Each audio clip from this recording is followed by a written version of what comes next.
So if I can do that and spar with my siblings, I don't have to be angry to spar you. You know, we can fight in a drop of a hat.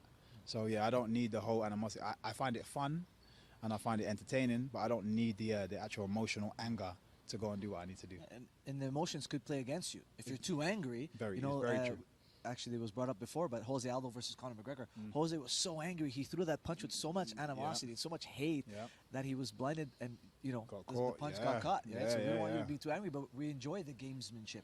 The gamesmanship is what sells the fights, and you're very good at selling the fight, especially with your last performance, how well you moved in the octagon. And people were wondering, because you fought in the other promotions, and they don't have as much media and as much press conferences and the style of show that UFC puts on, has it hindered you in a way, or has it made you nervous, or is it just all the same for you?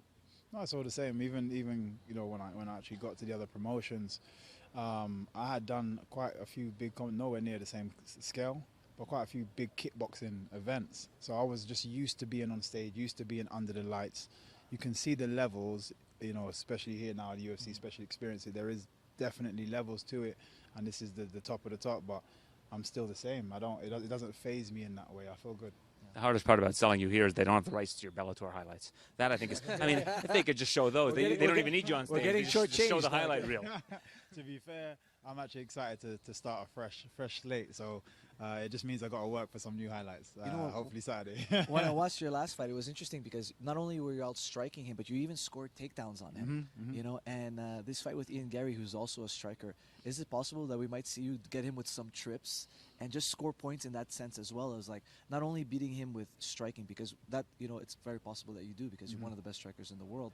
But can you throw him for a loop and trip him every once in a while and get him thinking about two things instead of just one? Yeah, 100%. You have to be, adaptive to the whole game of MMA. And don't get me wrong, I always like to work on the takedowns that I work on. It's very cheap. I call it cheap takedowns, lazy ones like foot sweeps, things like a lot of the judokers would do. But it works well for me. Yeah. I don't have to exert too much energy doing it. And I remain on my feet, remain in the the best place. And if it doesn't work, I'm still in a safe position. So yeah, I really enjoy those that style of trips or takedowns, should I say? Yeah, because they're very efficient. Because if you miss, it's no big deal.